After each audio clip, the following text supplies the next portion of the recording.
Hey fanapers, we just witnessed an unforgettable moment at the Son of Prada event in Seoul, and who else but Nicki took center stage? With his iconic mullet giving off a total vampire vibe, Nicki had everyone hooked with that main character aura.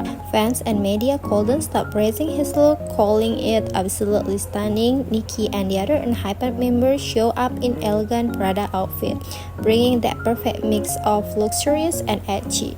This isn't their first Prada event, but Nicki just knows how to leave a mark every single time.